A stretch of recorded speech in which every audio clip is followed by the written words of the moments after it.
Out this evening. Well, I won't say this is the first time we've done this. My guess is it's been a little while. Is that a fair statement?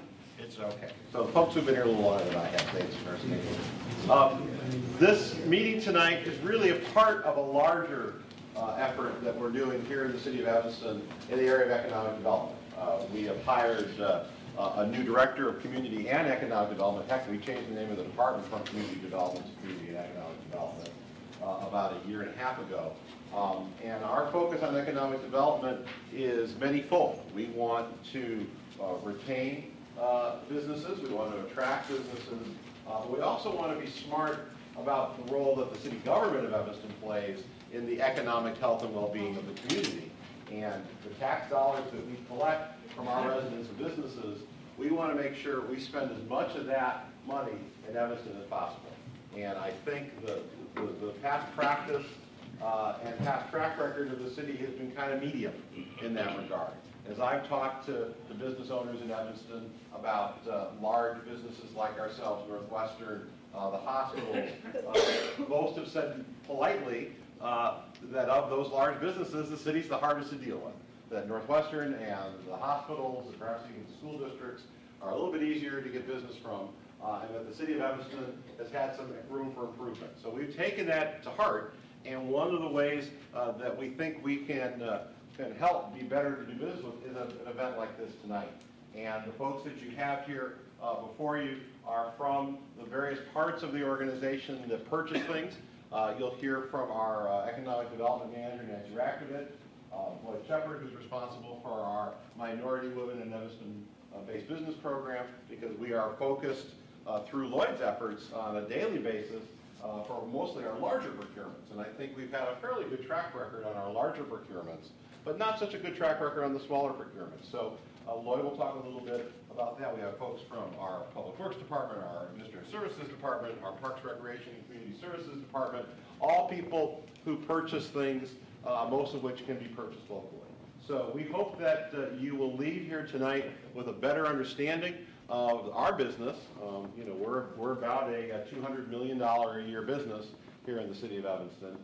You'll learn more about our business, more about the kinds of things we purchase, and if you provide those goods or services and would like to do business with us, we hope that you'll leave here tonight with a better understanding that it's not as hard as people might say that it is, and that we really are committed to spend the tax dollars that are brought in Evanston to reinvest it in Evanston businesses. So again, on behalf of Mayor Elizabeth Tisdall and the members of the City Council, thank you for coming out today. And at this point, I'll turn it over to Nancy Rakovich, who is our Manager of Economic Development. Nancy? I don't project as well as Wally does, so I'll take the liberty of using the microphone. Thank you all for coming up. Oh, it's not working? About that. Okay, great. Thank you all for coming tonight. What we're hoping to cover tonight is we're going to spend a good chunk of the time with Jewel Jackson, who's going to go through the various purchasing processes. And as we are a municipality, a public entity, there often are a lot of pieces to the puzzles when we do purchases. So Jewel is going to cover various aspects of both competitive bids as well as RFPs and different ways for people to get involved with some of the city's programs. And I think I'll just turn it over to Jewel.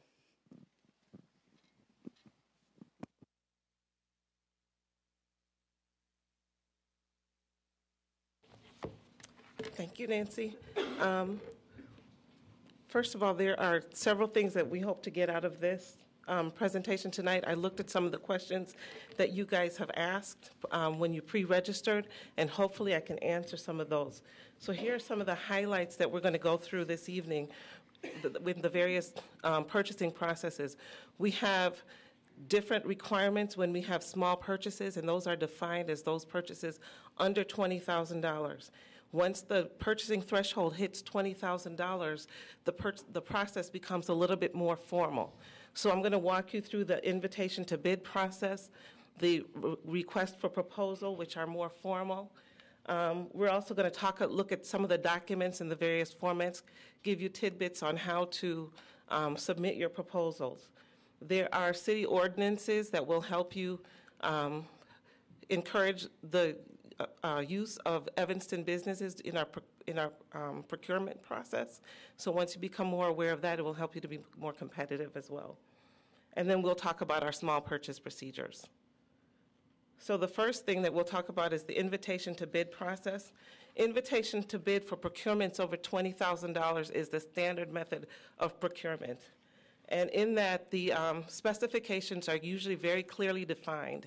We can identify what we're looking for to the point where we can pretty much award based on price. So the evaluation, the primary method of evaluation is pricing after we've determined the lowest responsive and responsible bidder. So a responsive bidder is one who conforms to all the material aspects of the specifications. All the forms that we requested have been turned in. You meet the specifications as we've outlined. So for instance, if we ask for red cars with certain elements on it, if you deviate from that, your bid can be determined non-responsive and it wouldn't be accepted. So we would go to the next highest bidder. A responsible bidder is based on past performance with the city, their financial capabilities, their capacity to perform the work that we've asked them to perform. All of those things are taken into consideration in determining who the lowest responsive and responsible bidder is. So sometimes you'll even see a low bid comes in and we'll award to the next highest bidder. We also take very seriously our MWEBE program. So sometimes when people don't comply with the terms of that, their bid can also be thrown out as well. So when you look at the bid documents, and later tonight I will have copies that you can look at, peruse through, there are several sections. The first part is the instruction to bidders. That tells, those are specific instructions on how to fill out the documents, what's required to be returned with the documents, where to submit it. One of the most serious things is making sure you get your bids into the purchasing office on time. Several bids have been rejected if they come in at 2:01 and we ask for them at 2 o'clock. The second part is the terms of conditions, where we go through general basis of award, any specific, the contract term, whether it's a 3-year contract or not, what else is included in MWEBE requirements or goals or not. Then the technical specifications, usually determined by, developed by the departments, that will walk you through exactly what we're looking for. If we're buying cars, it may detail what's on there. Copiers, it will detail what's in the copiers that we're looking for. And the bid proposal form. That form needs to be submitted, signed by someone who's authorized to bind the company, and along with the other forms that we ask for, the terms and the disclosure of ownership interest and various affidavits that we're asking for. This is again talking about some of the forms that we ask for. Performance bonds, bid bonds. If the bid bond is not submitted with the bid when it's requested, the bid would be rejected for that. The MWEBE forms, that lets us know how much of the goal you're going to help us to achieve, or if you need to request a waiver, talks about the waiver requirements, and any other forms that are added to the bid. Sometimes those are determined by whether or not federal funds are required. So the requirements may change depending on our funding source, and all of that is outlined in the documents. So whereas the request for proposal, the invitation to bid is awarded primarily based on price and strict adherence to the specification as outlined in the document. The RFP process also, another formal process, gives a little bit more room for flexibility because we award based on best value. So the specifications are included in there. We may be asking for an approach to a solution. We may not have the answers ourselves. Or I can't think of professional services. We might be looking for engineering services, which is more specific. So that gives you different opportunities to, I use the term negotiate very loosely, because if we're looking for an approach, someone may bring an approach that we didn't have in mind. So that gives you opportunity to clarify the proposal as we go along, and we take into consideration more than just price.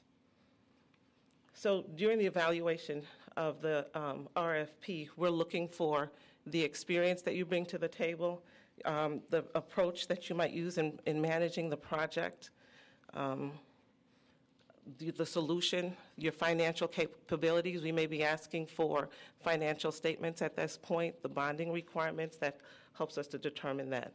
And then the method of award in the RFP is to the highest ranked proposal. So all of these things that I mentioned before, your approach, your compliance with MWEBE specification, we evaluate based on a weighted score of those things that we've outlined in the proposal to be important to us. And again, it's awarded to the highest rank responsive and responsible proposer. So this slide gives us a list of things that we purchased by use of the RFP process. Give me 1 second to catch up with myself. And those are concession stands. Notice that copiers are up there. Copiers are something that if we're buying one copier, we could bid it, we could ask you for 3 quotes, or in the case of what we recently did in the city, we might be replacing the whole fleet.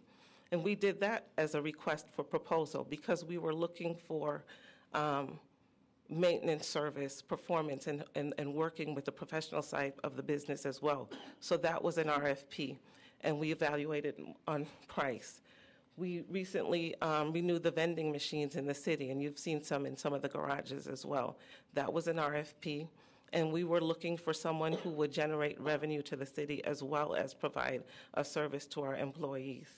Engineering services, typically, those are RFPs. So any type of professional service, we'll use the RFP process to buy that. So now I'm going to walk you through the RFP process. So the first thing that happens is the department and purchasing together develop the specifications, and we issue the RFP. In a formal setting, if it's over $20,000, we would advertise it in the newspaper.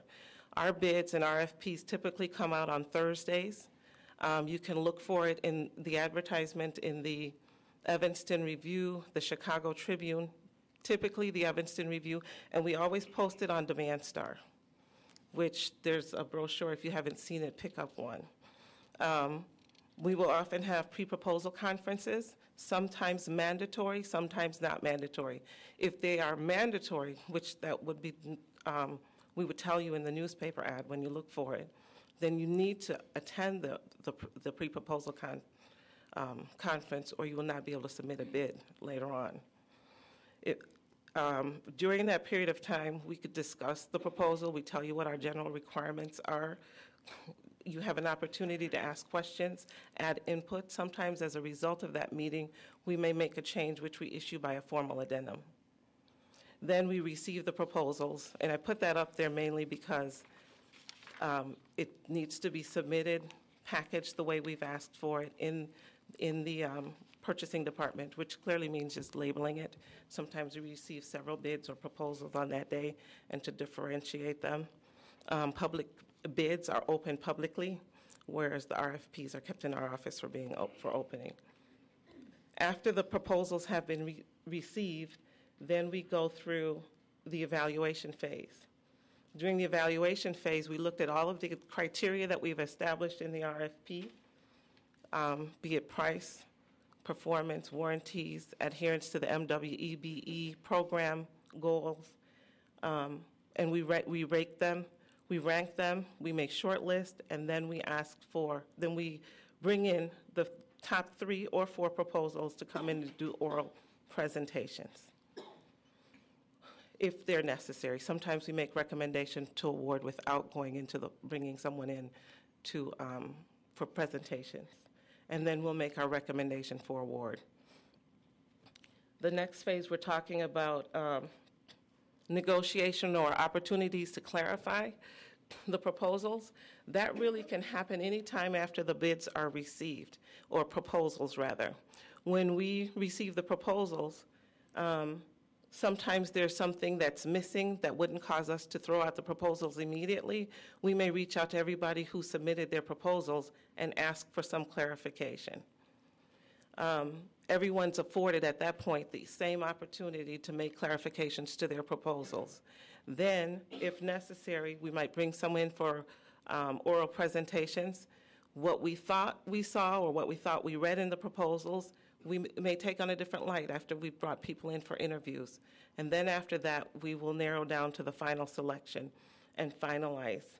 And I use that word again, negotiation, very conservatively, because when you submit a proposal, put your best price in first, because that is one of the evaluation criteria. And a lot of people think that they can negotiate later, so they start off very broad. If the scope change or the approach change, there's a limited opportunity to narrow the scope. We may have asked for a schedule that's way more aggressive than feasible, and after we receive the proposals, we will make an adjustment. And if that impacts price, there might be an opportunity to adjust the price. But outside of that, you want to put in a proposal up front that we can evaluate and make a determination on. And the award phase. At that point, after the recommendation to award over $20,000, we bring that to City Council for their approval before the award, before we can actually award a contract. At that point, Purchasing Department, our office, will send a notification to all who participated in the bid of what the results were. The awarded person awarded the contract will be notified, and those who weren't successful, we let them know that as well. Excuse me.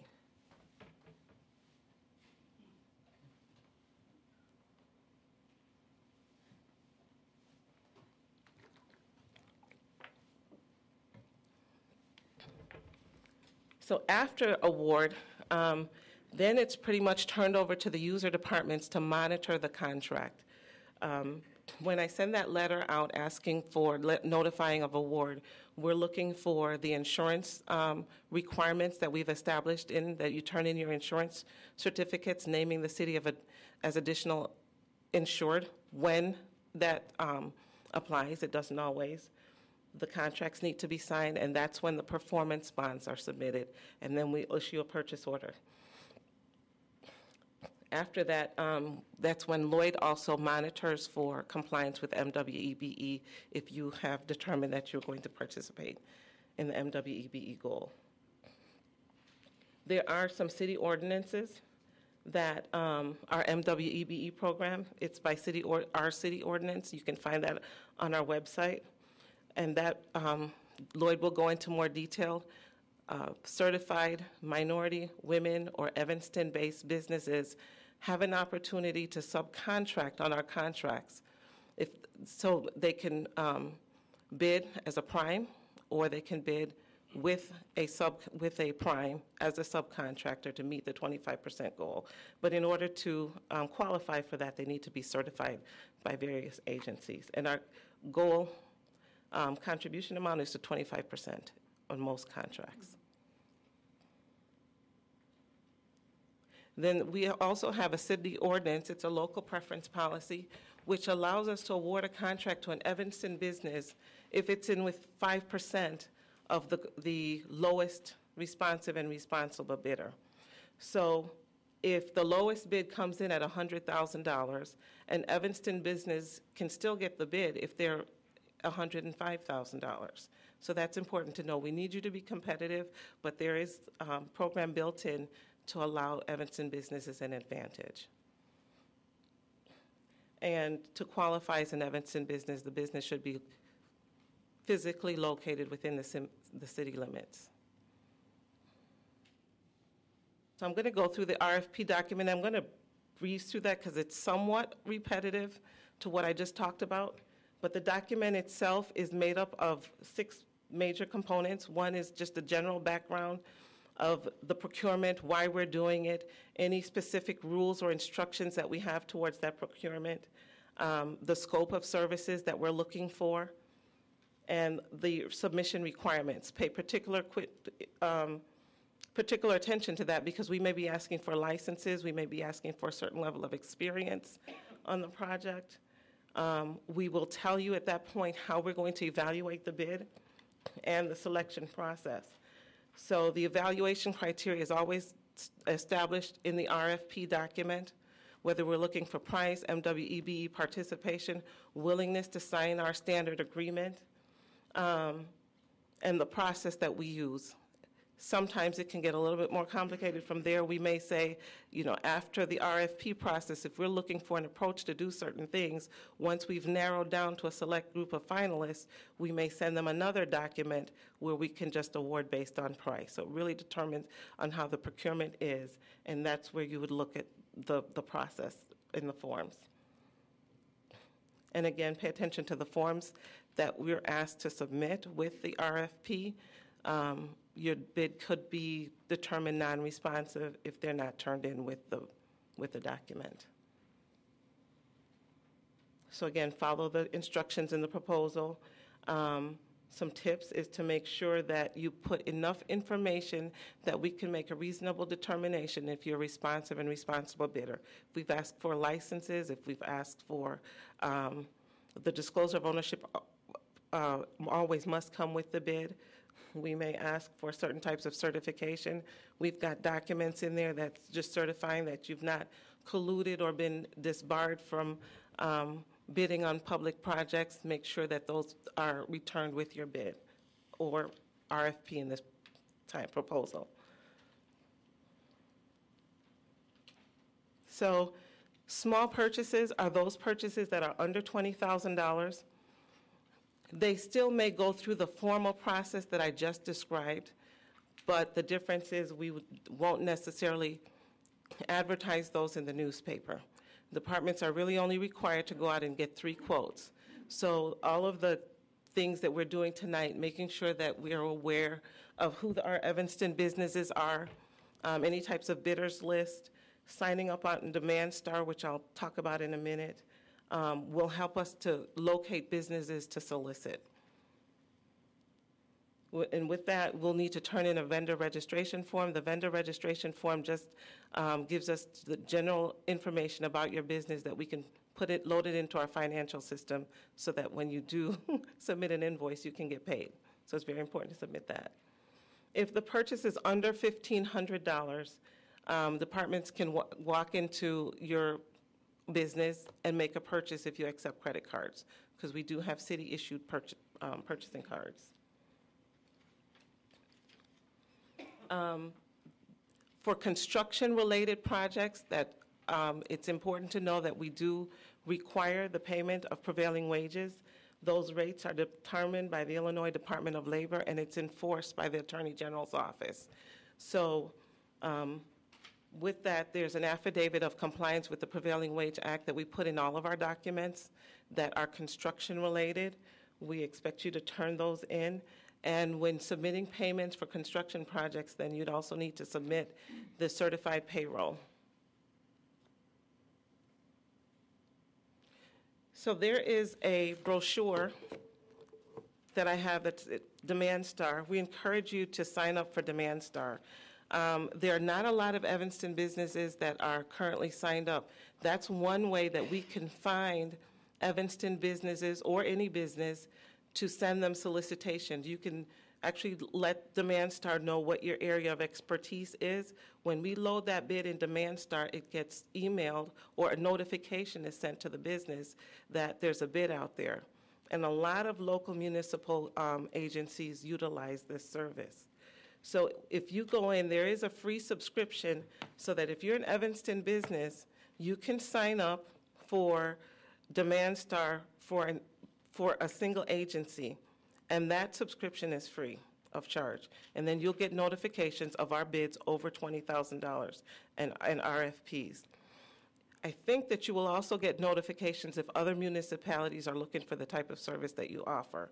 And when you go to Demand Star to download those documents, there's a fee for $5. And outside of that, they offer subscriptions that are much larger if you want to get nationwide notification.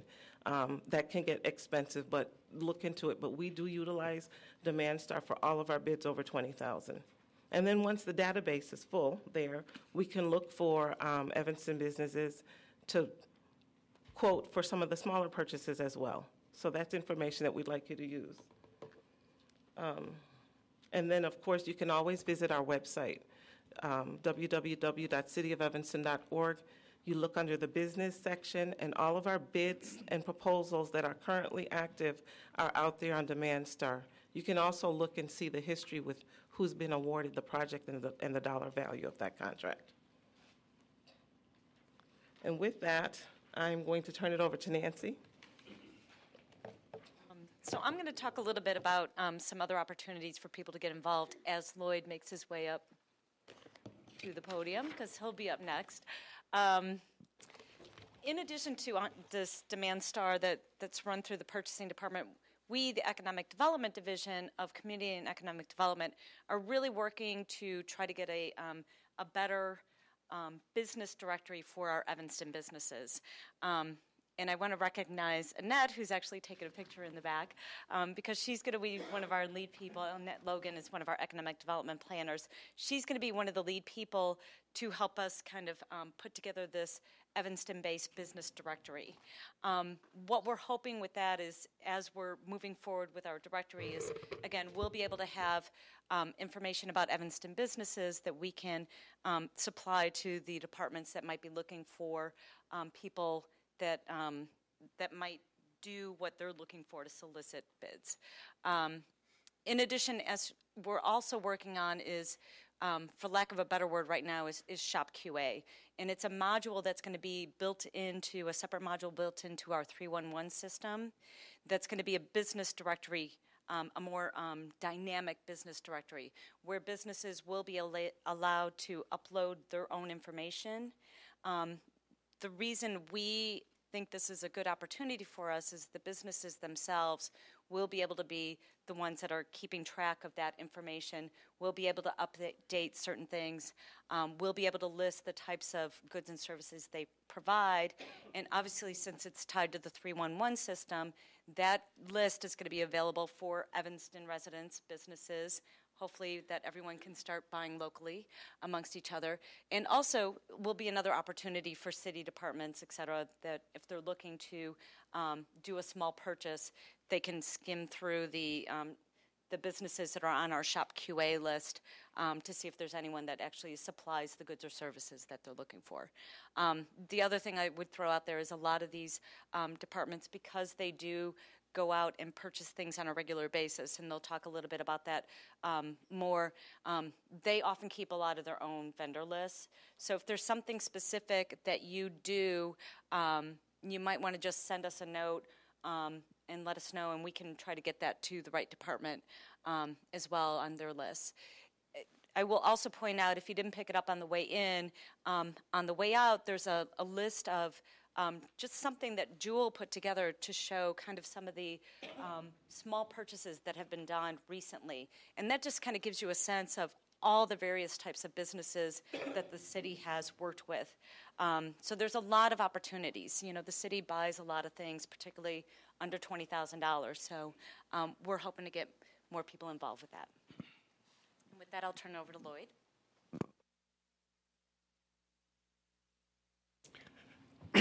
Okay.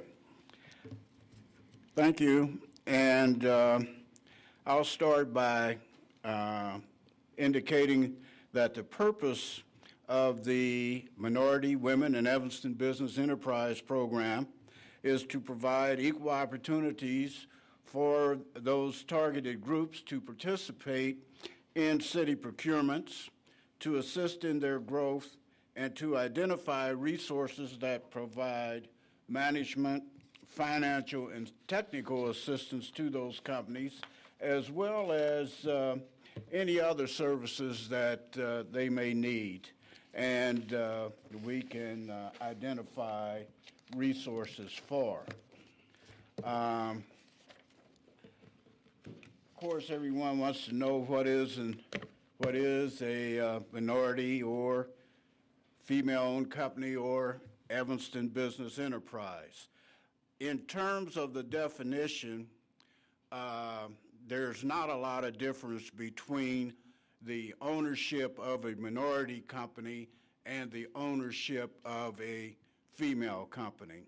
A minority business enterprise, or MBE, is a business which is at least 51% owned by one or more members of one or more minority groups, and the individual owner or the group controls the day-to-day operation of that business. Do you know, clicking ahead the slides?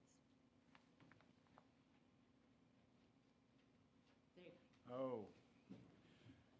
I should have punched the button for blank because that would reflect my memory. At any rate, thank you, Nancy. Going forward here, a woman-owned business enterprise is the same in terms of definition as a minority-owned company. An Evanston business enterprise, on the other hand, is a company that's located in Evanston within the corporate boundaries, that's been in business for at least 1 year in Evanston, and serves a commercially useful function. Now, because there's several parts to commercially useful function, I'm going to read those just to make certain that I don't leave anything out, okay? Now, an EBE is responsible for the execution of the contract and is carrying out its responsibilities by actually performing, managing, and supervising the work involved. Also, the EBE is responsible for materials and supplies, negotiating prices, determining quantities and quality, and ordering, installing, and paying for materials. So that is what is meant by a commercially useful function. Now, the program goals to encourage the maximum opportunity for MWEBs to compete as prime contractors or subcontractors on solicitations of $20,000 or more. And the city has a target goal for that participation of 25% of each contract that is awarded. And the city solicits quotes and the MWEBEs on contracts, on contracts less than $20,000. Now, in that situation, what we would like to see is that one of 3 bidders be an MWEBE. And so that way, when there are capabilities for a particular requirement, it ensures that we give them the opportunity to participate. MBE program guidelines for projects valued greater than or equal to $20,000 with subcontracting opportunities. Contractors should advertise in the Dodge Report or legal notice section of a newspaper of general circulation. And we're talking about the Sun-Times, the Chicago Tribune, and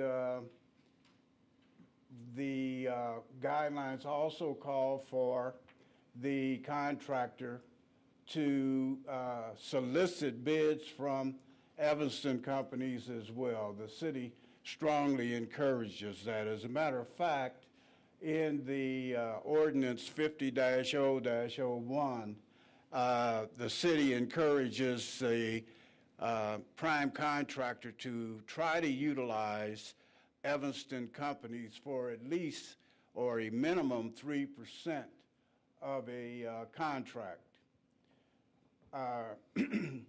The contacts for minority women businesses can be found at the back of the specification that guides the contractors in terms of how to go about soliciting minority women in Evanston businesses, as well as how to take credit, as well as how to go about advertising for these companies, how to go about requesting a waiver if they cannot find targeted group participation. So at any rate, that's where we're at on that. Well, this details what a contractor looks at when he's requesting a waiver, and we have four statements or 4 areas that are itemized that he can check off on, one or all. But they indicate that MWEBs did not respond to the invitation to bid. An insufficient number of firms responded to the invitation for bid, which means that being insufficient, it prevented the prime contractor from making the 25% participation goal. No subcontracting opportunities exist, simply meaning that a lot of our, well, I shouldn't say a lot, but many of our contracts are in specialized areas, and the capability among targeted groups do not exist in those specialized areas, so it precludes subcontracting opportunities. MWEB participation is determined to be impracticable, and basically that's the same kind of situation where you have specialized areas, or you just don't have those capabilities in the marketplace. There are a number of areas where there are no capabilities among minority and female and Evanston businesses out in the marketplace, and that's due to a lot of reasons, and I won't go into those, of course. So meeting the 25% goal for MWEB participation does not guarantee an award. The city needs to balance MWEB goals with fiscal responsibility. So oftentimes we have to place a cap on a company that meets the MWEB guidelines, but is not the low bidder. And because of excessive costs, the city has to act in its best interest and cannot do that award. We have, in terms of our outreach, maintenance of the MWEBE directory, and that is a directory of architects, engineers, contractors, and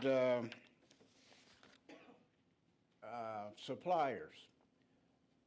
Also, the U.S. Small Business Administration offers SCORE counseling, and we have one of those gentlemen that is here in Evanston that is always looking to assist Evanston businesses, and his name is George Fink. If you need to get a hold of him, you can give me a call. He can assist you with business plans, loan proposals, management assistance. I also believe that he can assist you with technical issues that you may have, because he has access to a host of fellow SCORE representatives that have broad areas of expertise that they can get involved with. Also, George Fink. And I did not bring his phone number, unfortunately. I should have done that. But you can call me at 847-448-8078, and I will give you his phone number. He's anxiously waiting to hear from Evanston businesses that can use his assistance. In addition, the SBA 7A loan program makes loans up to $5 million, and George could help you with that. If you need $5 million right away, he can probably get it for you. And it's a 75% guarantee from the SBA. Also, small loans, and those are less than $150,000, you've got an 85% guarantee.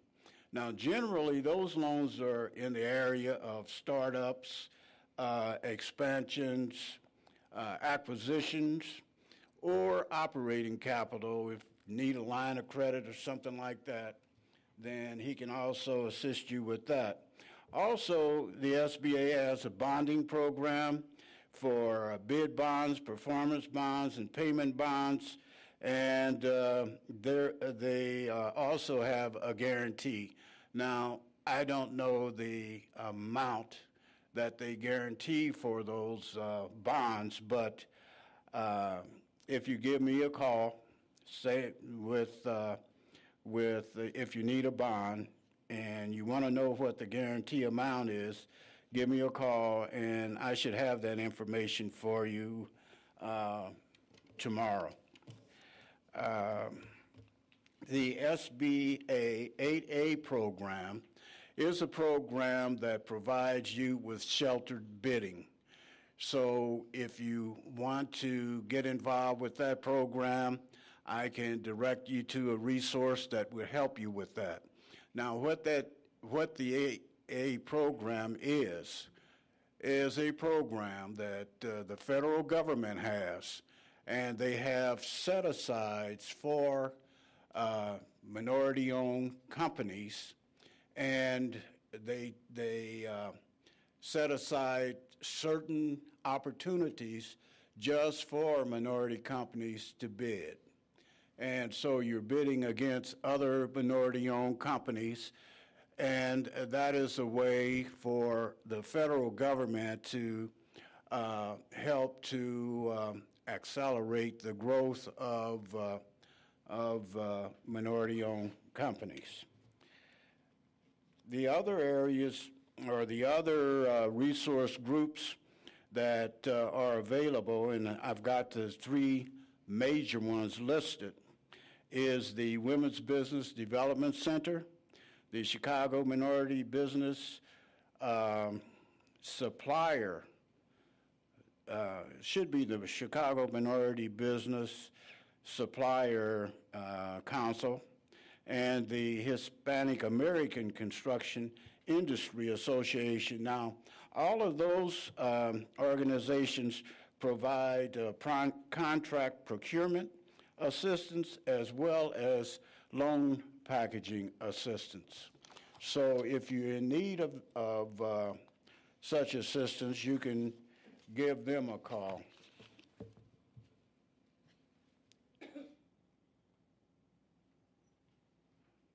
For this past fiscal year,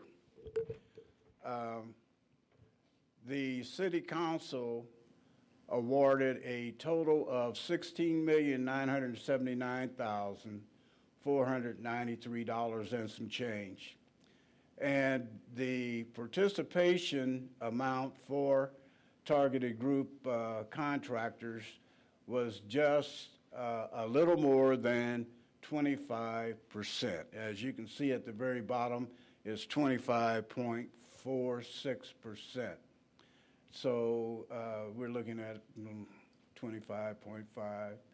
But at any rate, as you can see, we squeaked in and made the percentage goal that the city has established.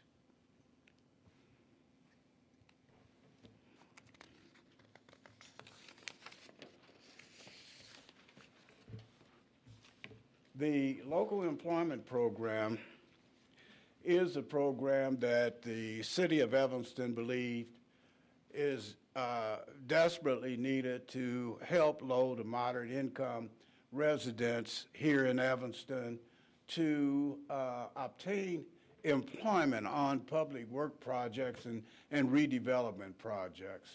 So the LEP ordinance initially was adopted on 12/8/2008 for contracts with a threshold of $500,000.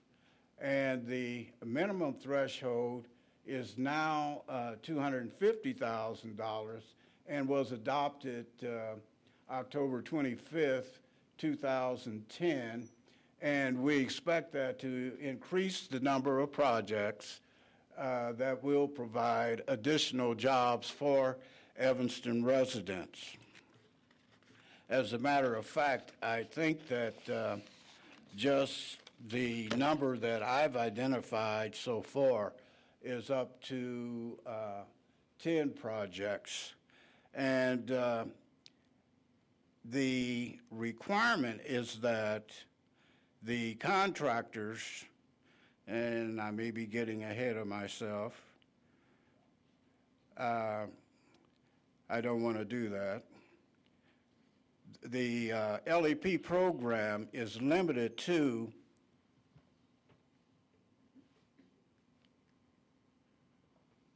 public works projects that are funded solely with city funds, redevelopment projects when city funds are used, and limited federal and state funded projects only if the program is approved by the funding agency. And the contractor has to ensure that between the prime and its subcontractors, that a total of 15% of the total work hours for the project are performed by City of Evanston residents as laborers and or trade persons. Now, a minimum of one Evanston resident must be hired. Now, that doesn't mean, though, that we're letting contractors off the hook. If we have substantial projects, we strongly encourage the prime contractor to hire more than just one Evanston resident. And we've got a few projects that are going to be underway now, each one over $3 million. So we expect that the contractor should hire a good number of Evanston residents to work those projects. Also, if a company already has employed Evanston residents, then we will waive the requirement for hiring Evanston residents.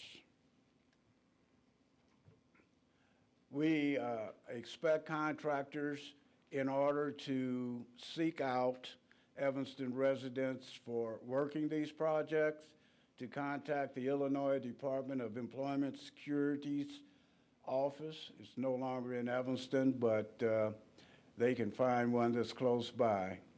Review the city's local residents database. Now, we put on a job fair a couple of years ago, and we had over about 106 people to attend that job fair and had them to complete registration forms.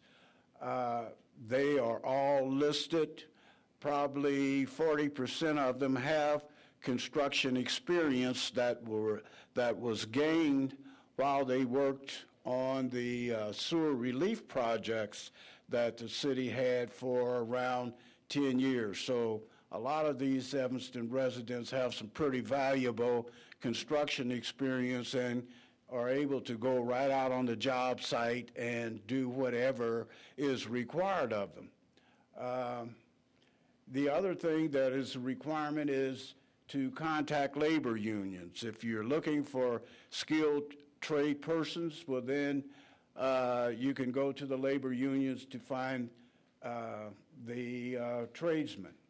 And of course we ask that the contractor advertise job opportunities in the local newspaper, which would be the Round Table or the Evanston Review, so that we can make certain that Evanston residents are alerted to these opportunities.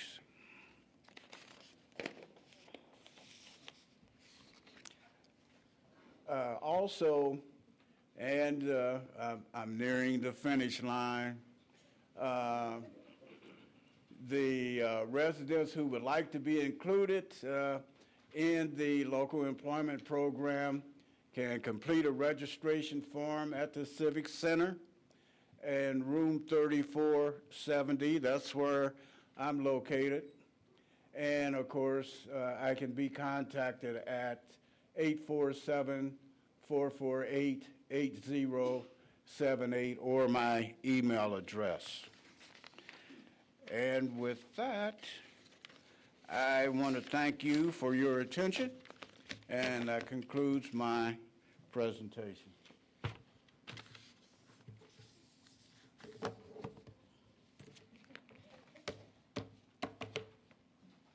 Good evening, everyone. My name is Stephanie Levine.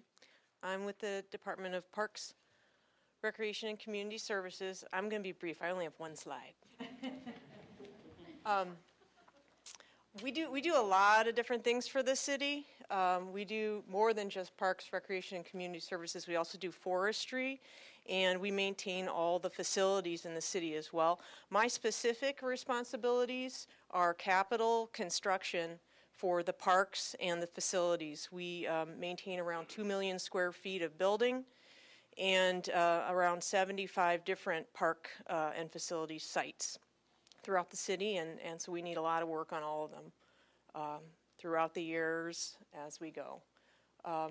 We just threw a few typical examples of some of the projects that we're actually working on right now, just to give you an idea of what we do. The first one is the 2011 Comprehensive Parking Garage Repair Project. This is probably our largest project this year. It involves the 3 main garages downtown. We're going to do a fair amount of concrete restoration and some mechanical and electrical work at these facilities. The overall budget is $2.1 million, but that's broken out in professional services for architects and engineers, as well as the majority of it's going for construction.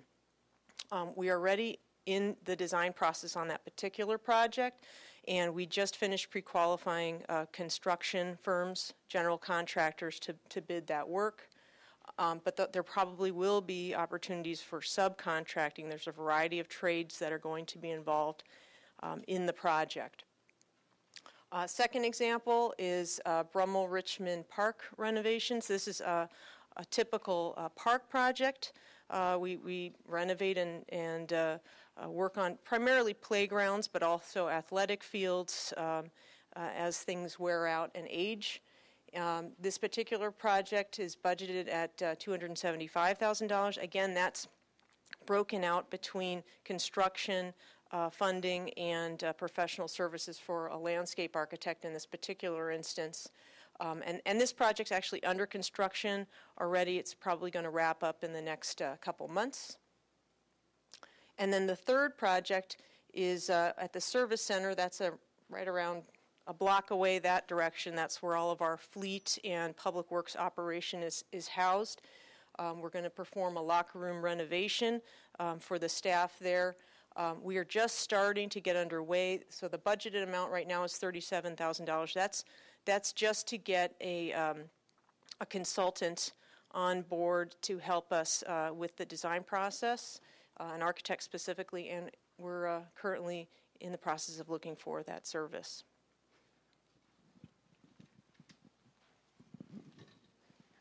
Thank you, Stephanie. My name is Bob Dortiker. I'm also with the Parks, Recreation, and Community Services Department. My area of responsibility is actually on the recreation, arts, and ecology side of things. We're not so much into the projects in my area. We're more into purchasing the commodities and contractual services, more of the small type items for our department. We have a sort of a laundry list up here on the slide that are examples of some of the purchases that our department purchases throughout the year. Items such as art supplies for our camp programs. We've also purchased snacks, T-shirts, tables and chairs rentals for events. And a lot of the items that we actually purchase are based on our program participation numbers. So our quantities change each year along with the times that the purchases actually occur. There are some contractual services that we also seek for our department, such as we have tennis programs, we have volleyball programs at our centers, we have dance classes, and some of those items, as Joel mentioned earlier, are actually done through the RFP process. Other items are actually just through quotes. A number of items are small that do fall under the category of $1,500, but then there are some of the program expenses that we have for such as some of our food programs that do range up to the $20,000 range, along with some of the classes. Also in the area, sort of more on the park side of things of our department, we do buy a number of supplies for the park, such as seed and fertilizer and some of the maintenance supplies to upkeep some of the park buildings, and some of those are just the general expenses that we purchase throughout the year. So again, our department, probably more of the small commodities, but we're a regular purchase seeker of vendors throughout the year. Thank you. Thanks, Bob. Good evening. Sat Nagar, Senior Engineer. I just wanted to give a list of the projects. We do quite a bit of construction projects every year throughout the city. So if you are a contractor, it's any civil projects, water main improvements, sewer projects. There is a long list of projects. I just mentioned a list of some of the projects that we are doing this year.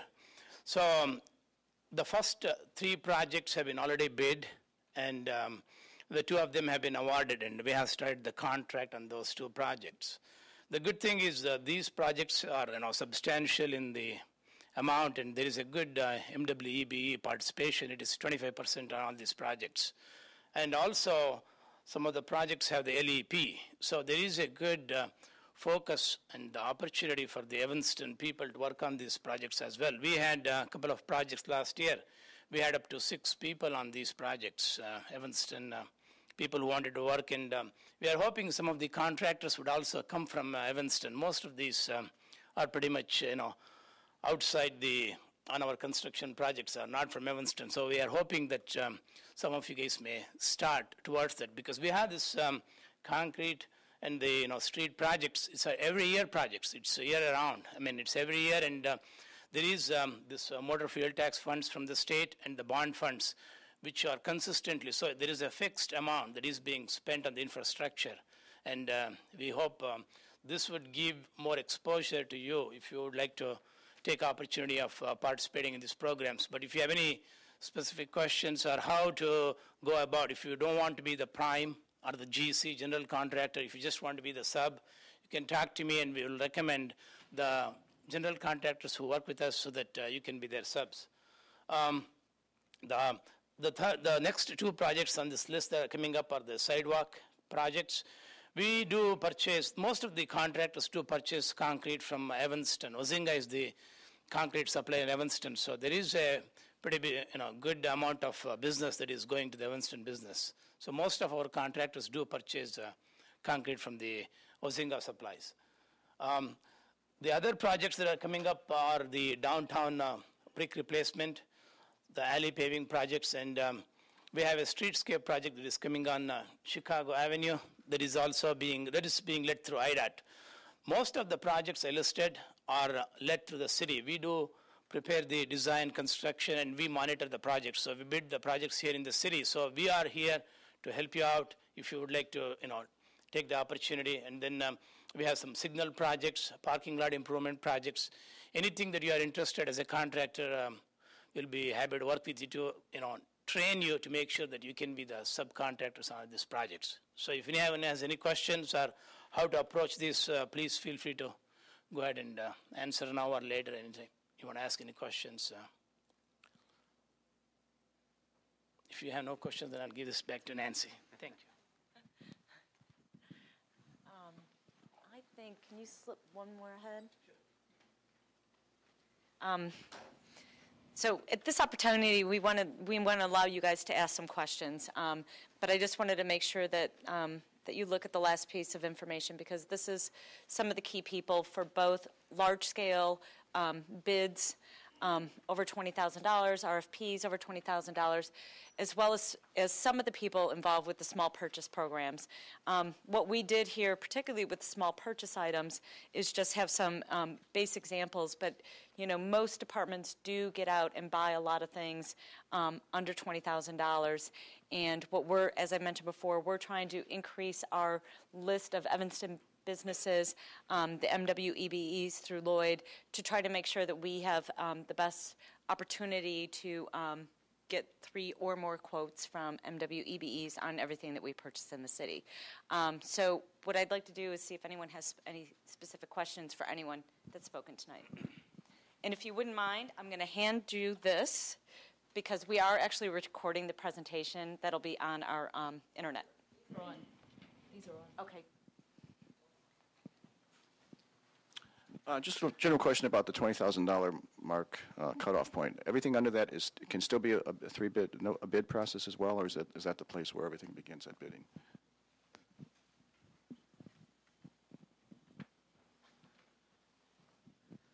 Yes, if I heard you correctly, you said anything under $20,000. What's the process for that?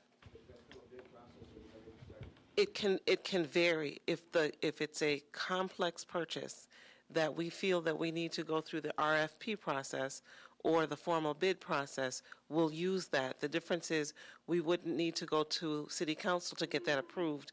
It can be approved either at the level of the City Manager's office or at the department level. So if it's a simple purchase, we are buying 10 widgets. We just send you an email, provide us a quote. We have a standard quote form that we might use. It's much less formal as the $20,000 bid threshold process.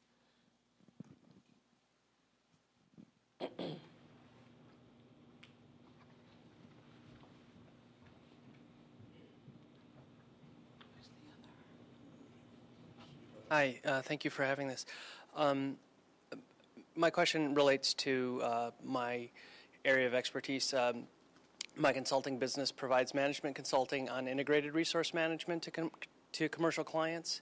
And so wondering,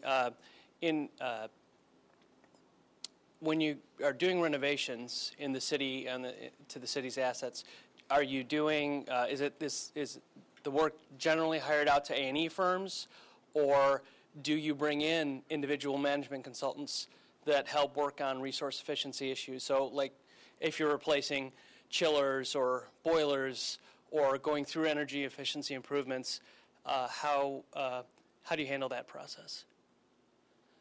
That would follow any one of the 3 processes that I outlined. So if it's over $20,000, I know we did a chiller replacement in parks recently. We went through the formal bid process because I think those are generally over $20,000. And major energy efficiency projects, how is that just the same? Yeah. We typically hire engineering firms. Right. To produce construction documents, design the project and produce construction documents, and then we bid them publicly. And we bid the projects publicly, and they're typically picked up by a general contractor or a specialty contractor, like an HVAC contractor in that particular case. Great. Thank you. Sure.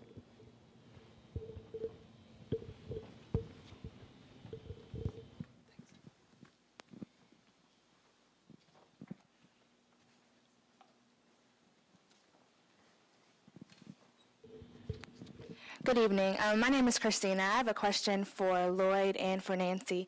As far as the MWEBE directory and the Economic Development directory, what is the process of having your business put into that directory? Those listings? Well, you can just give me a call, and we'll get your business profile information from vendor registration form, and you can get that off of our website, and you can email that to me as well as to the purchasing department. And I'll make certain that you get into the directory, and then you will be in the purchasing department's database as well. You have something to add to that, Joe? Thank you.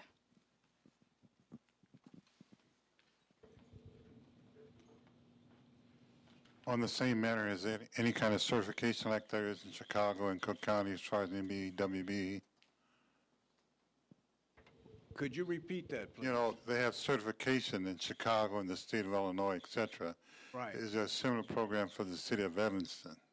No, there is not. As long as you are located within the corporate boundaries of Evanston, serve a commercially useful function, and you've been in business for a minimum 1 year, you're considered an Evanston business. The other question, not direct to you, has to do with the time to respond. If an invitation for bid, sometimes it's let out and then it's you're only given a short time to respond. Can anybody comment on that? So your question is, how much time typically, okay, typically on bids that are not overly complex, our bids will normally be issued on a Thursday. And if there is a pre-bid meeting, we usually allow 7 to 10 days after the bid is issued for the proposal conference to take place. And then usually 14 days after that for the bids to be submitted. So it can be as short as 2 weeks from the time it's advertised to when the bids are due, to 3 weeks to 30 days. It depends on the bid. Did that answer your question? No. It did? Okay.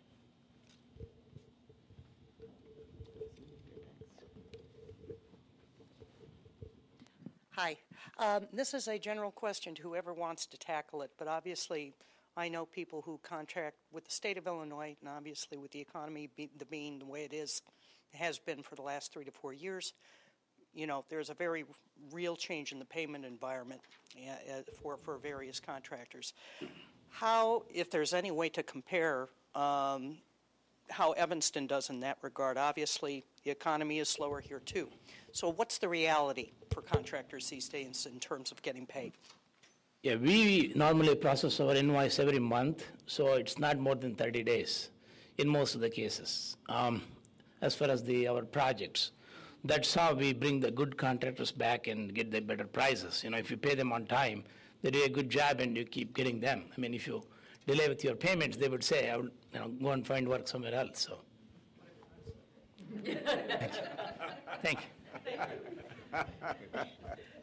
And I would like to add one thing. Typically, our payment terms are according to the Illinois Prompt Payment Act.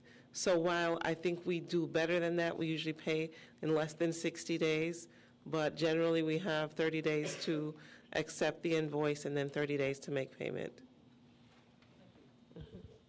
Hi, my question is regarding the construction projects. Typically, if you're a sub or you're in a particular trade, you don't want the whole bid package. You just have your model you want to submit.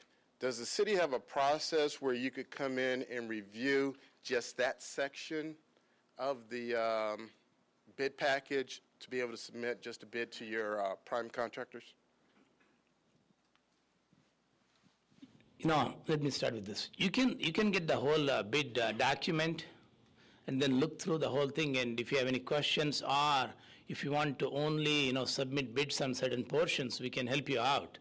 And also you can get the list of the contractors who, the GEC who has picked up the bids, and then you can talk to them as well for your portion of the work. Do you charge for the packages and then the?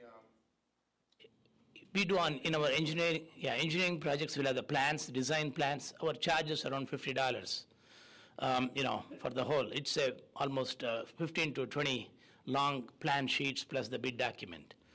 But on the projects like the sidewalks, where the concrete work, we don't charge. Those are free. It just depends if we have to spend time to, prepare the plans and make copies, then only we charge. Want to add something? Yeah, and typically, the bids are on display in the purchasing office or near the purchasing office. So as long as you're not taking them with you, sometimes contractors have come in and sat down at that table and looked at what they needed to look at for the bid documents. But usually the prime contractor will supply the subs what they need.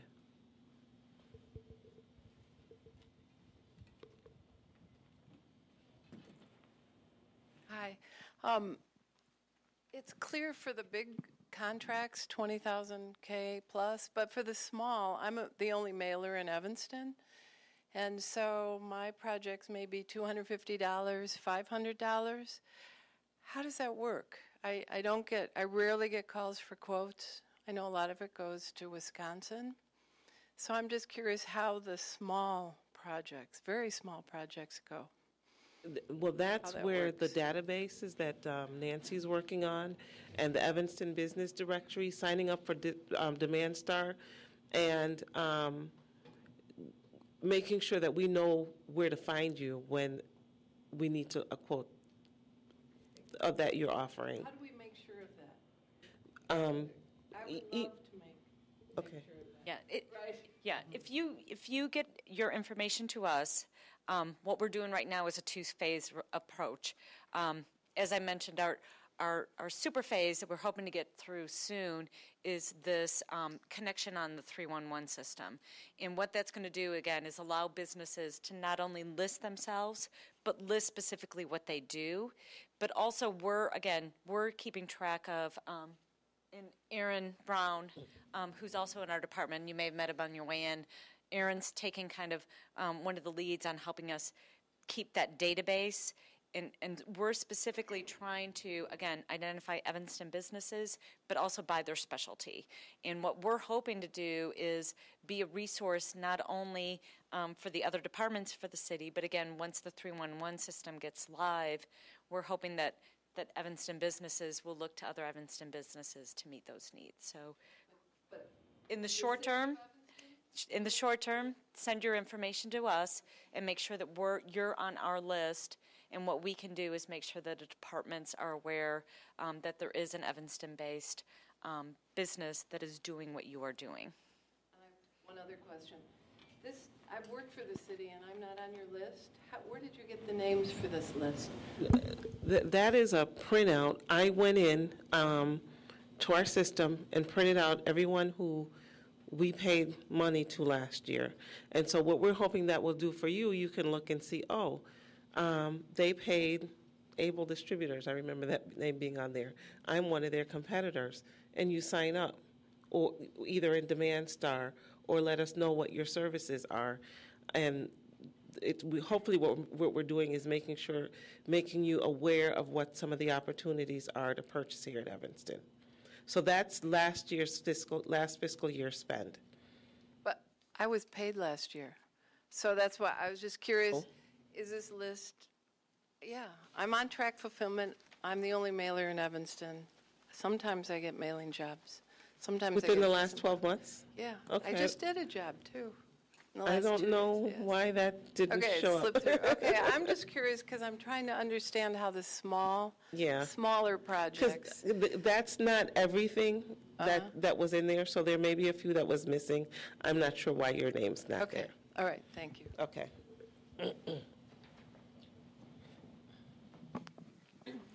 How do you ensure if you have a project and say 5 bidders for a project over $20,000, how do you ensure that you get subcontractors that are at least, to be part of that contract if they're not part of the general contractor, for example?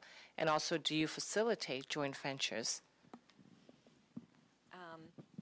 I think the question that you're asking is for bids over 20, how do we increase the opportunities for MWEBEs, as we like to call them? I'm going to turn that over to Lloyd eventually, but Lloyd has actually a list of certified minority and women businesses, as well as our Evanston-based businesses, and we're trying to work more closely with our departments to make sure that when there's bids that are going out, if contractors are coming in, that they're using Lloyd as a resource as well as these other places that Lloyd had listed. That is a question that I struggle with oftentimes, because there is a universe of minority and female-owned companies, as well as Evanston businesses out here, that we have the contractors themselves identify and use as subcontractors. We also have the primes, or general contractors, call on minority and women business development organizations for sources to subcontract to, which would be their membership. And so if you have a company, you need to make certain that you're on our you're in our directory, number one, for Evanston businesses, so that when companies do call for an Evanston company, or they go to our website to look in the directory, then your company will hopefully be solicited. But aside from that, you have to make an effort to come by the purchasing department. There's a table out in front of the purchasing department that has the projects that are coming up for bid. And the person that wants to bid as a subcontractor needs to go to the purchasing department and write down the names of those contractors that have picked up the specification and drawings for a particular project, and call that company to see if they can be solicited for the project. And we also have... So it's their discretionary power to decide who they want to use as a subcontractor? Yes, they do. And, of course, it has a lot to do with the company's capabilities as well as price. Okay? And the other resource is the bid board that is in the purchasing department. You could also review that. Again, I was going to add those three areas of finding out what, watching for our bids when they come out on Demand Star. And if you've signed up, you'll get the notification as well as the primes. And any primes that have downloaded the document from Demand Star, if you visit our website, it tells you who the plan holders are, as well as coming into the office, as Lloyd mentioned, and seeing who's walked in and picked up the documents. You'll have that list there, which we'll make available to you. And then you have to proactively solicit those prime contractors. The part of it that helped, that the fact that we have the program and we asked them to solicit MWEBEs, that's the city's effort to make sure that minorities, women, and Evanston businesses participate on city contracts. The rest is up to the MWEBEs to be proactive in finding them as well. Then how do you ensure that they can follow through, that they are in compliance with that? If they don't actively solicit minority and women and demonstrate that when they turn in their bids, as I mentioned before, and/or satisfy the waiver requirements, because it is a goal, then their bids are deemed non-responsive. And we award to the next lowest responsive and responsible bidder who have shown that they've made an effort.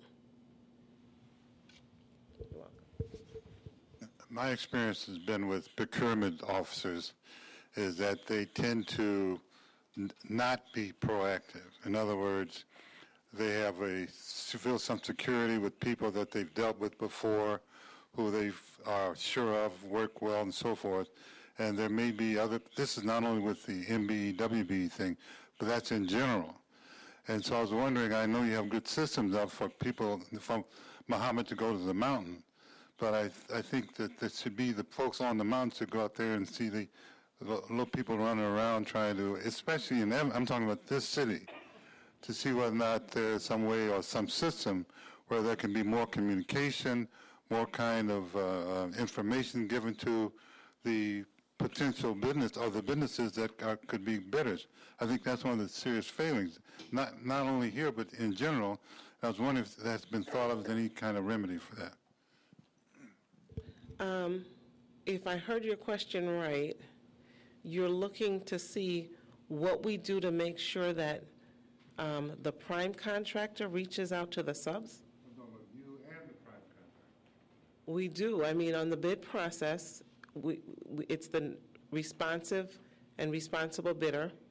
So we put the MB. I'm talking about prior to the bid being let or even let out, that we have the job before and all these other systems. But I'm saying that there tends on procurement folks not to reach out and find other ways of getting the folks other than the normal thing. Oh, I think this is one of those efforts. No, I agree. And the 5% local preference policy that we have. We will, if an Evanston business is within 5% of the low bid, they get the award, and that is by our city ordinance. I'm talking about outside of all the normal, outside of the box, shall I say. Then we have Lloyd.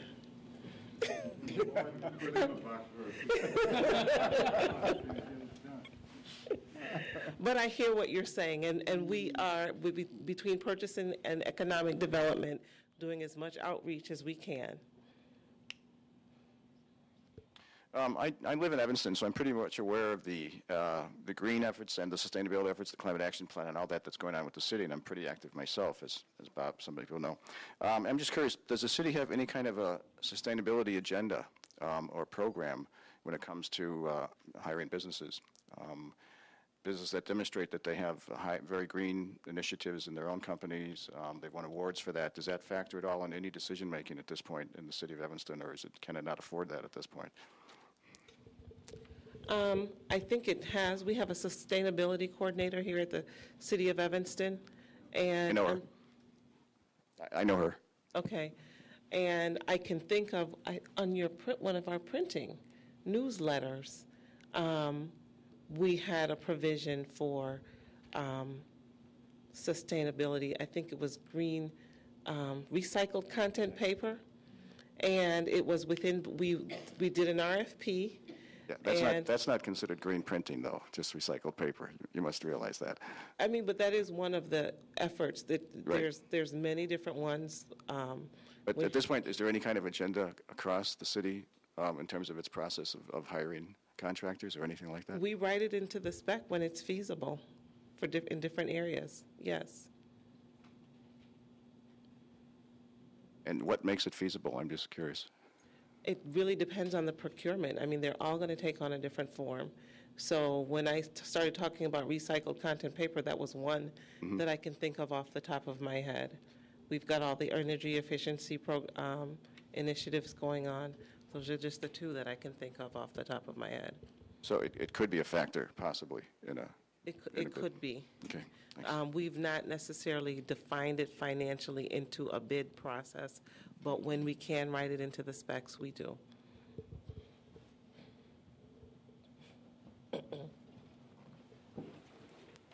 Hi, thank you for doing this. I have two questions. The first one is, are there forms that are the same across all the bidding processes that could be standardized ahead of time, for example? Like if we applied for one particular bid, we could utilize the same forms or some of the information for another set of bids?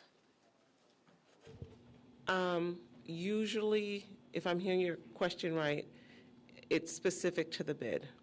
So if we bid one construction project, you've got to fill out the ownership of disclosure interest form every time. We're required by law, if prevailing wages apply, to put that in the solicitation, and we'll need to fill that out for that bid. The only form that I can think of that's standard is the vendor registration form. So once you're in our system and you've received payment, and that's actually after the procurement is done and you've gotten the award, you sign up so that you can we can get you into our system so that you can get paid. And that's only done one time. But everything else, the majority of them need to be supplied with each bid, because things could have changed. Sure, okay. Were you going to say something? Okay. My second question is regarding my business partner and I are more involved in music, and I think that would probably fall under the category of like maybe the arts and recreation, and the bidding process. Is that also all through a bidding process for the arts festivals and things? For some of the specific vendors that we were looking at for the music, sometimes it's chosen by the type of music that we're looking for. So some of it is just, again, making sure that we're aware of that you're available for such activities. And but in regards to like class instructions and that's all through the RFP process, or sometimes we'll look for quotes for something like that too. Okay. And is that found through the Demand Star? If the cost is over $20,000, usually it's posted on Demand Star. Otherwise, it's usually just through the local advertisement, normally on the city's website, and then through the local newspapers. Okay. All right. Thank you.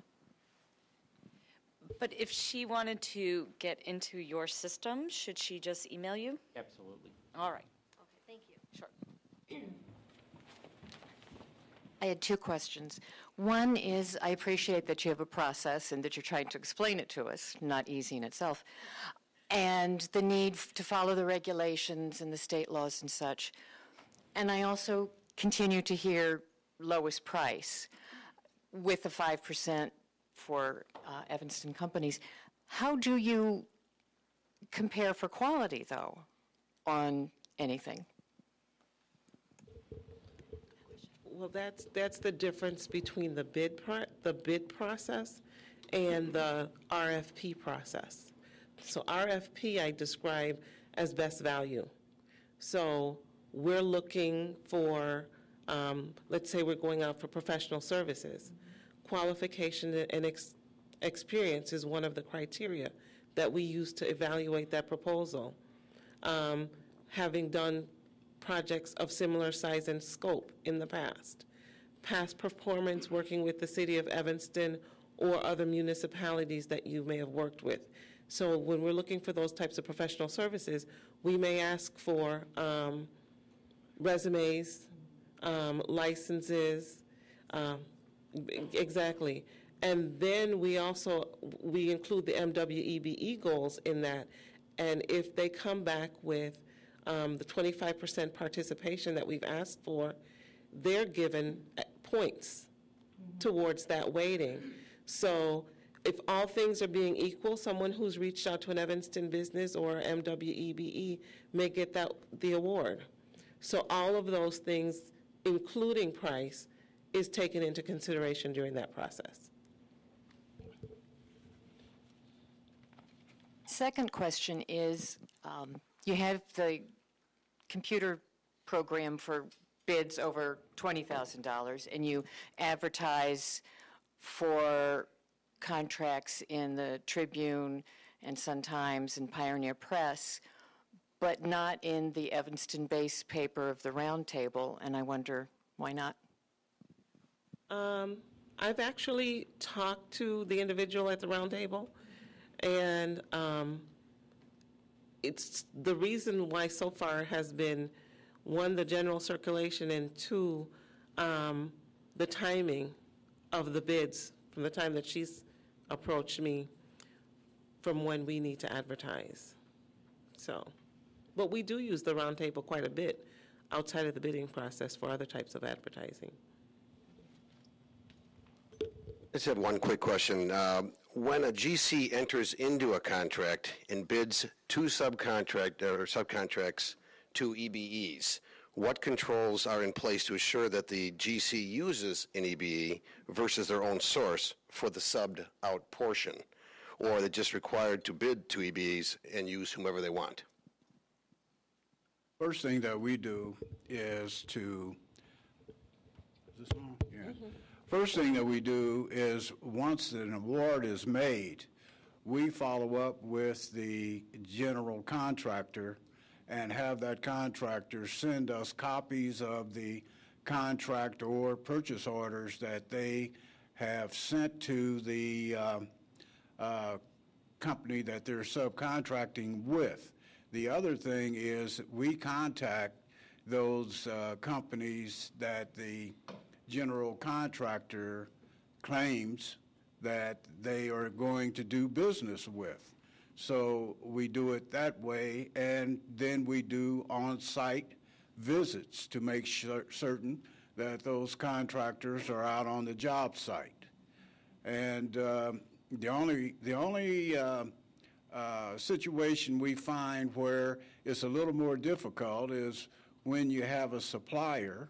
But generally, when we call the supplier, they're honest about their response and will let us know if they, in fact, have been awarded a purchase order or contract with that general contractor. That applies to most of the 20,000 contracts or construction-based contracts. But what about the small Evanston business stuff? $1,000 and less type projects. The reason I asked, I've bid on several projects that where GC is handling, probably a consultant, but rarely do ever see any of the projects other than to bid them. I was curious if by bidding it, that gives them the status that they have bid to an EBE, even if they don't have to accept the EBE's proposal. Yeah, I think if the purchase is under $20,000, the City of Evanston tries to solicit a minority woman or Evanston business. That's the program. So we don't go to the GC at that point and say that you need to subcontract additional. I may be mistaken. The contracts may be over 20,000, but our portion of it that we were bidding was way less than that. So the overall contract may be way more than 20,000. I don't know that answer. I was just curious what the procedure was regarding the bids to subcontracting for EBEs. Okay. So I think you answered it. Okay. I don't know that it's a 20 or a higher contract or lower. I just know that my portion of it, if we were accepted, would be way lower than that as part of the whole package. Okay. Yeah, we're looking at our overall total being $20,000, and we ask them to subcontract. And so that's why they're reaching out to you.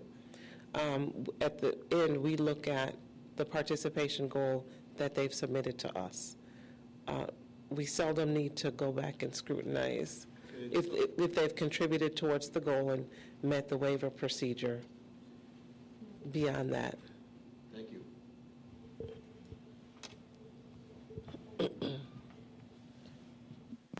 Can you explain the credit card thing? When would you use a credit card or not use it, or just curious how that works?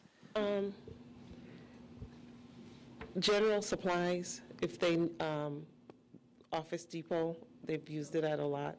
Like retail? Retail, yes, we've used it for training. It's pretty broad, the use. But the key is that a single transaction can't be more than $1,500.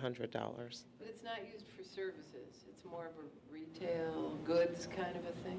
Is that what? More so, limited services. We're flexible. The criteria that we've given out to the employees is not to exceed the $15 single transaction limit.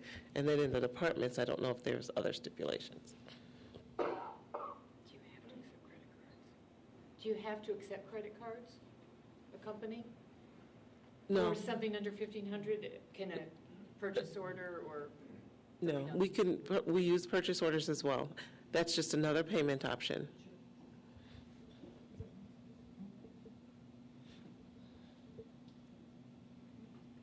Anyone? All right. I don't need a microphone, sorry. Yeah, because we're on. We're on? Okay, we're on. I saw a little bit of different service. There's nobody here from the fleet division of your fleet parts department in the City of Evanston, but when you bid out auto parts and you're saying you're looking for the lowest price possible, which is a criteria when you look at those bids, but I'm not hearing about the quality aspect or the longevity of what you want to buy. I mean, if I would get a bid for 100 sets of brake pads for your Crown Victorias, there's multiple brands and prices. I wouldn't want to put the lowest price possible into that bid. Who monitors the quality of what you buy for your fleet department? I can sell you a set of brake pads for $10, and I can sell you a set of brake pads that look the same for $50. One lasts 10 times longer. Are you looking for longevity? Are you looking for quality? Are you just looking for the lowest price? That's what I would like to know. That one is a little bit more tricky because, like you said, there's 100 different types of brake pads. So they may, what they may do is put in, this is the brand that we use, and we ask them to specify an equal that brand or an equivalent. So the departments then would determine whether what was presented satisfies that requirement or not. So we would bid it with the name of the manufacturer that we want to sell you? Or are you going to tell me what manufacturer you want to buy? It varies, and Fleet not being here, I don't want to misspeak, but I mean, I did help him put together that bid, and where we specify a brand, we usually will open it up to an equivalent. So if we're asking for a Cadillac and someone puts a Yugo, the Yugo probably wouldn't make it. Hope I'm not dating myself.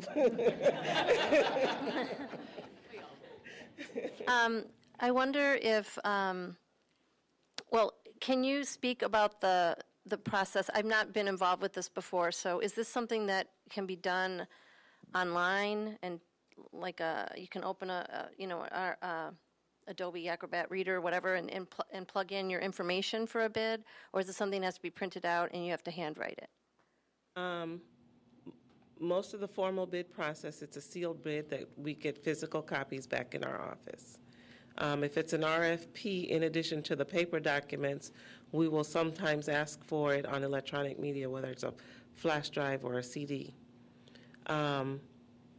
If it's a quote, they may email you the request, but what you're speaking to is like an online reverse auction type of a procedure? No, I'm actually speaking about, is this a printed format that one has to, I'm asking about the format, or is it something that is accessible online that I would enter information online and then print it out and get a copy to you, or something like that? No, I mean, sometimes we'll send an Excel document, you would type that in your office. Okay. And submit a printed document back to us.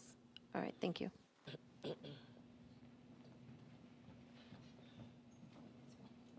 I have a question. I heard someone mention that sometimes you use the same vendors because you've had experience with them.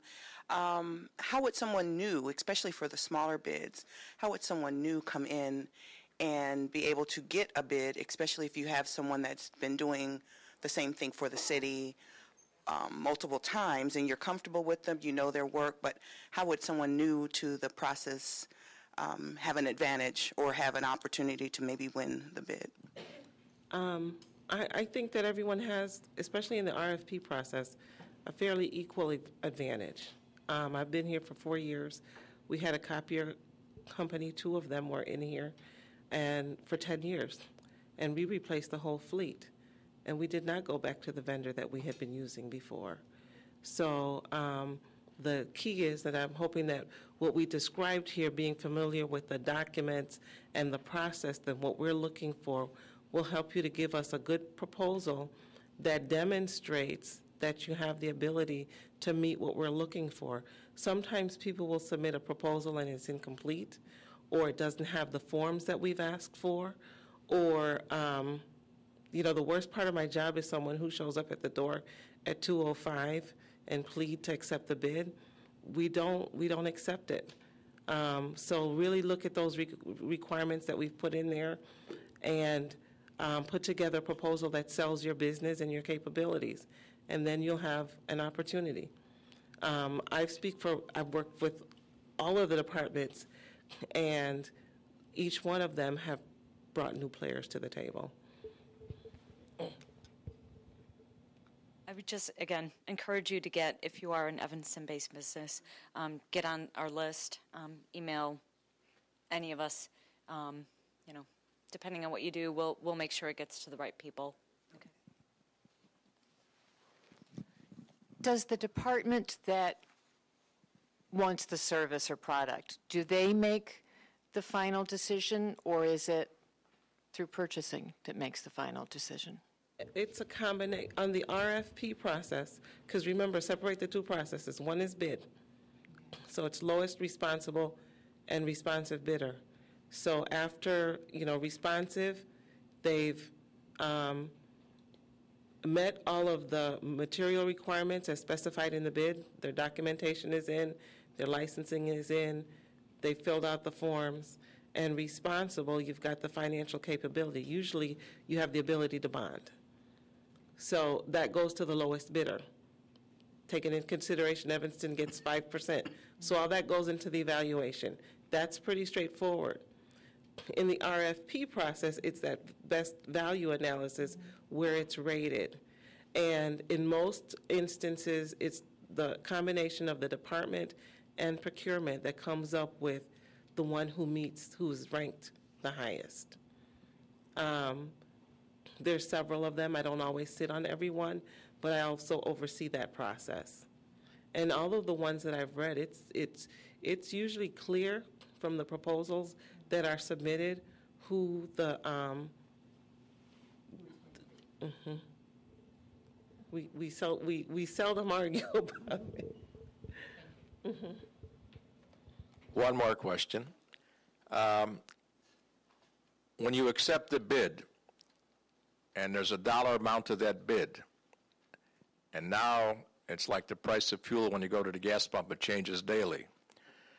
If, in say 30 days from then, the price has gone up or escalated, you have to raise the price that your acquisition price is to the city.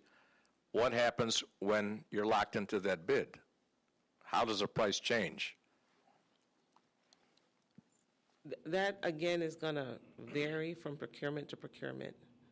Office supplies is something where that happens. So we'll take a market basket approach, get the best price at that given time, and it's awarded to that person. Office supplies, I can guarantee that Bob will probably buy a pencil or a pen, but I don't know if he's going to buy a new shredder. So you can't capture everything. So there's different processes that come up with the best way to get that low bid price. It really varies from procurement to procurement. That's low bid price, but my question is, today I'm charging $10 for this part, and I've got an increase that came by, and now I have to raise it to $12 30 days later. I can no longer sell it for the $10 part, which was on the bid because the price went up. What happens to that? Is that bid locked in, or do I contact the city and say, I have to raise the price? If we put together a fixed bid and you've guaranteed the price for a year, we live with it for a year. If it's something that we've looked at, like electricity, or there may be price escalators or de-escalators built into that, and then we will work it. It's something that we know is going to be that's going to volatile, we may tie it to an index. So it really varies from procurement to procurement. Thank you. Is there, for the MWEBE, is it all weighted the same if you're an Evanston business, if you're a woman-owned business, or a minority-owned business? It's 1.5% no matter, do you get what the question is? Yeah, the local preference policy is for Evanston businesses. It's not for minority or women unless they're an Evanston business. But is it all weighted the same? Do you know what am I expressing this? Yeah, yes, but you gotta, I understand what you're saying. It's gonna vary from whether it's a bid process or an RFP process. It's a little bit more difficult to apply the local preference policy when we're evaluating it in an RFP, because we're looking at more than just price. But in a bid, it's pretty straightforward. It's 5% because we're looking at low price. Did I answer your question? I think so, no matter what you are. Let's say I was a minority in Skokie.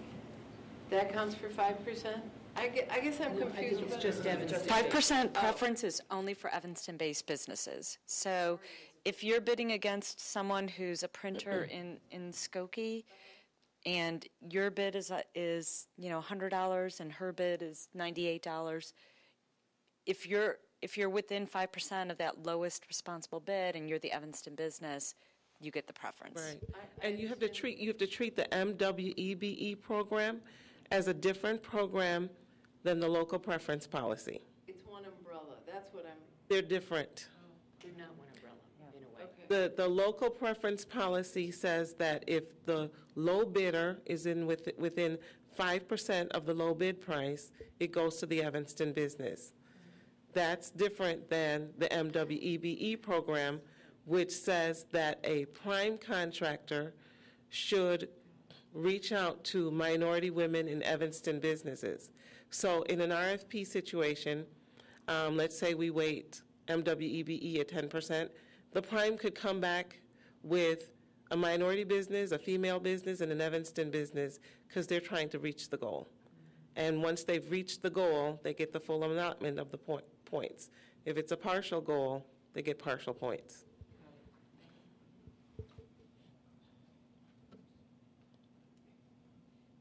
Anyone?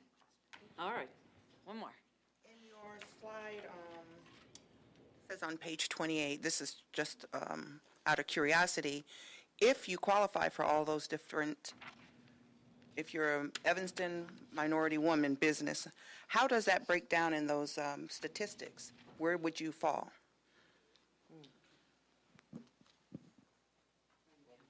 Right, Oh, are you this counted is- 3 times or once? Non-duplicated count or No, you're only counted one time. As what? as which? If you're a minority women Evanston business. As an Evanston company. Yes. Evanston company. Evanston. Under the minority or the woman. Yes. We've got a race and gender neutral program here. And it's the Evanston designation that counts. I'm just talking about for this let me see. statistical page. Right. I think, when you fill out the vendor registration form, you tell us whether you're minority women or we'd actually have to go back and look at the statistics to see how we broke it out. It really, because I think it all totaled up to what our total spend is. And it really depended on how we flagged it in our system, because all we did was pull the aggregate number of spend, and we pulled how much we spent with Evanston businesses, women, and minorities. I don't think that there's a double. Right. I don't think that there's a double counting in here.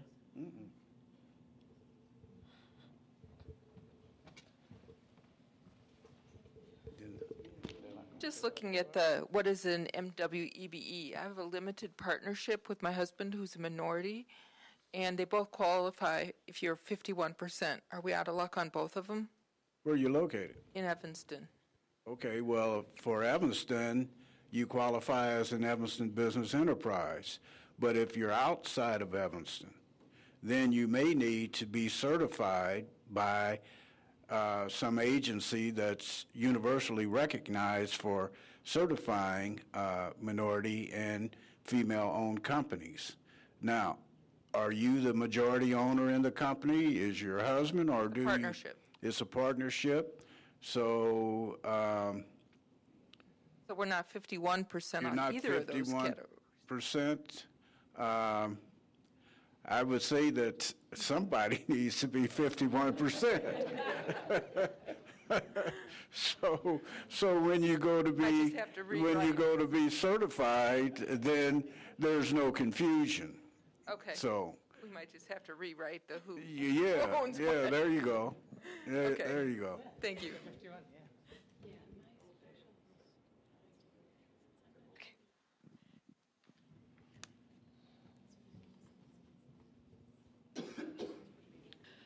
I'm Sandy Burns, and I'm looking at slide 23, and it talks about being certified in the City of Evanston in accordance with the provisions of Section 1-17-1B.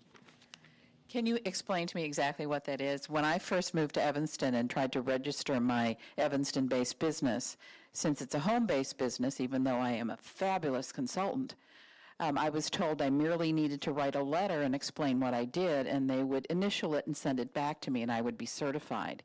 2 years later, I'm still sending that letter in and not seeing anything. So I'm wondering how I can become certified under this program. First of all, if you're located in Evanston, you're already an Evanston business.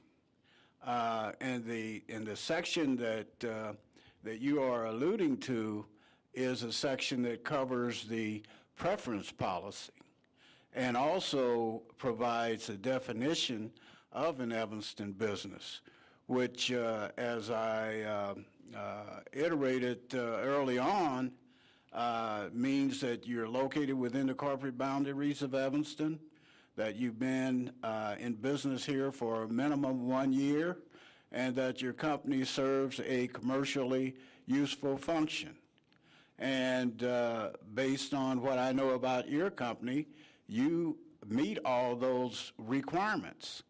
Now, if you're outside of Evanston again, and you're doing business in Chicago or wherever, then your Evanston certification doesn't matter.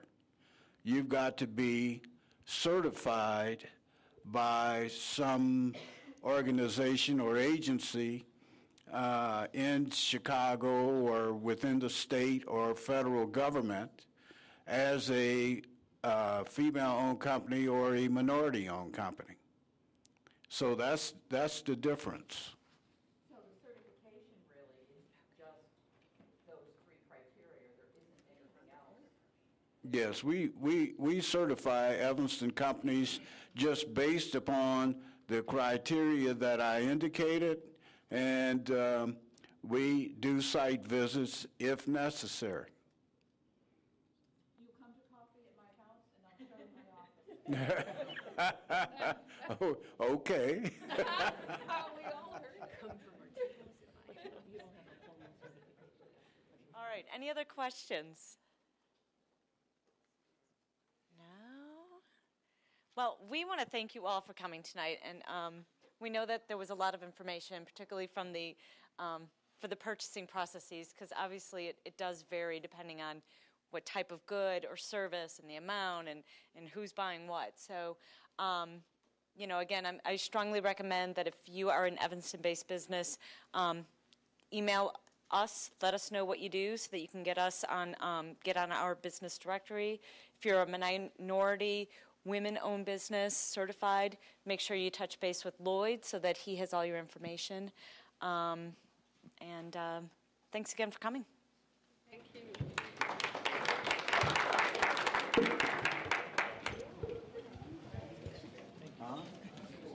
Thank you. you carry the brunt of this